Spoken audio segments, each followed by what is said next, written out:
Assalamualaikum warahmatullahi wabarakatuh. Waalaikumsalam warahmatullahi wabarakatuh. Alhamdulillahirabbil alamin.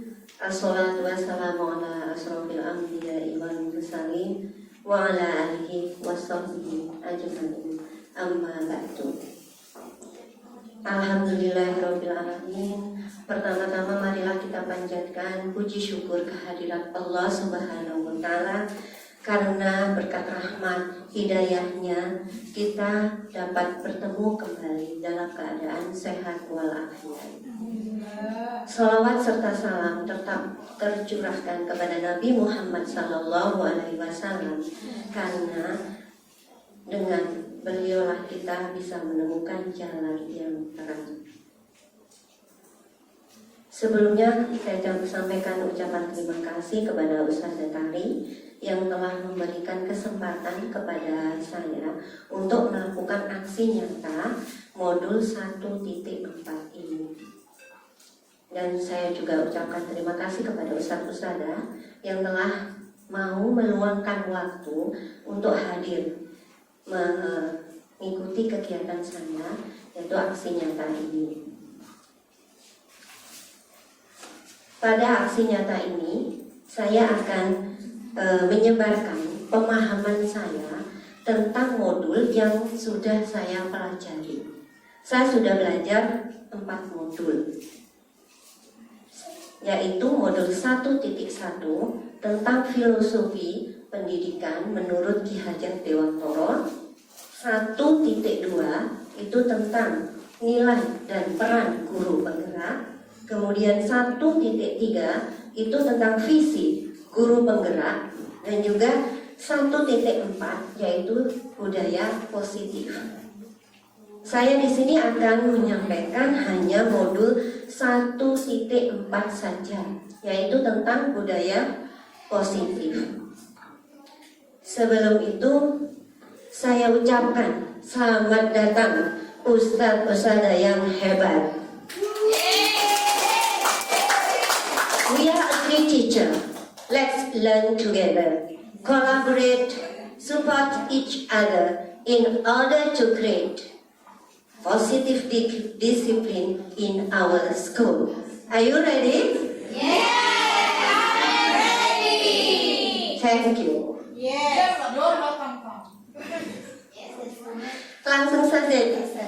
Sekarang saya akan menjelaskan apa itu sih budaya positif.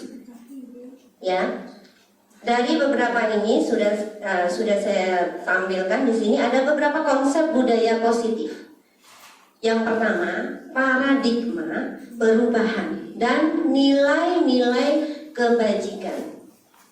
Yang kedua, teori motivasi, hukuman, penghargaan, dan restitusi. Kemudian keyakinan kelas, kebutuhan dasar manusia dan dunia berkualitas. Restitusi dengan 5 posisi kontrol, dan juga restitusi dengan tahapan segitiga restitusi. Nanti akan saya jelaskan satu persatu apa itu. Langsung saja ke paradigma perubahan dan nilai-nilai kebajikan. Bila ingin membuat kemajuan perlahan, sedikit demi sedikit ubahlah sikap atau perilaku Anda. Namun bila ingin memperbaiki cara-cara utama kita, maka kita perlu mengubah kerangka acuan kita. Ubahlah bagaimana Anda melihat dunia ini, bagaimana Anda berpikir tentang manusia. Ubahlah paradigma Anda. Itu kata Stephen R. Covey dari Principal Center Leadership tahun 1991. Jadi kita harus berani berubah, berani merubah paradigma kita, merubah pemikiran kita. Coba Ustazah, kita lakukan kegiatan, silakan berpasangan. Silakan berpasangan, berdua,